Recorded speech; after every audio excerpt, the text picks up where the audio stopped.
ସେ ଧୃତରାଷ୍ଟ୍ର ଗାନ୍ଧୀକି ନେଇକି ସେ ପୃଥ୍ୱୀ ଗଲାନ ଆଉ ସେମାନେ ସେଇ ଭାବରେ ସେମାନେ ସେଇ ସୁଯୋଗ ରହିବେ ଆଉ ସେମାନେ ତପସ୍ୟା କରିକି ଏନ୍ତା ସେମାନେ ମାନେ ଯୋଗାଗ୍ନିରେ ସେମାନେ ଦେହ ଛାଡ଼ିବେ ସେ ଭାବରେ ତୁଇ ଚିନ୍ତା ନାଇଁ କର ଆଉ ତୁଇ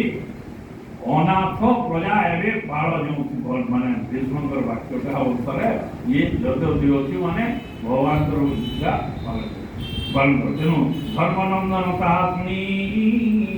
ତତ୍ତ ଆକାଶ ମାର୍ଗେ ଗଲେ ମୁନି ଧର୍ମନନ୍ଦନ ତାହା ଶୁଣି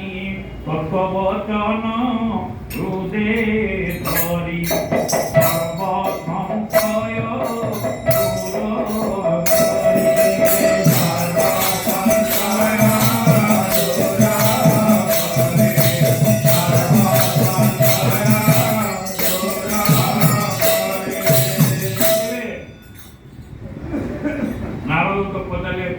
ज्ञान देगी ज्ञान मुख्य भागवत स्थाने स्थाने स्थाने स्थाने एपरी ज्ञान करते आसो केवल जदि एकादश स्कंदर ज्ञान अच्छी नुहे एकादश स्कंदर जहाँ ज्ञान चर्चा लीला माध्यम स्थाने स्थाने आप पाइबे यहाँ ये जो बर्तमान जी डिस्कसन है तो कहीं जदि रेफरेन्स नहीं पाई आसते बोले एकादश स्कंद बुझाऊन कैसे जानी बहु बोलवानी जीव परमर कथा आसूसी टपिक जब जो नहीं जानी बोले विचार करवा यहाँ विशेष तत्व कथा जो आसूसी एकादश स्कंदर ज्ञान प्रथम स्कंदे नारद युधिष्ठिर संवाद में एपरी ज्ञान चर्चा है ज्ञान के छाड़ी खाली लीला कथा कर ज्ञान ज्ञान तो नारद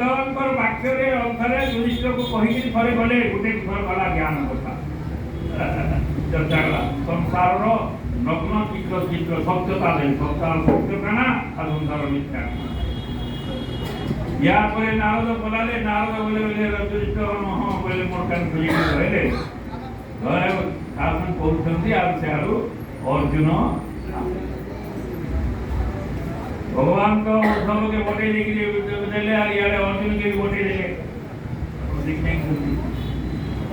अर्जुन के वोटे देले अर्जुन मुखान खुली गड़बड़ी गुड़गड़ा महाकष्ट दुख कष्ट सही आसिकी हस्तिना के आसला हस्तिना के आसला युधिष्ठिर देखी सेना होचे देखी देले और अर्जुन को अवस्था के देखी अर्जुन को प्रश्न कर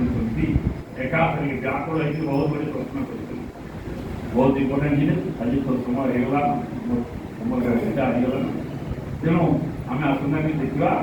ये युधिष्ठिर अर्जुन संवाद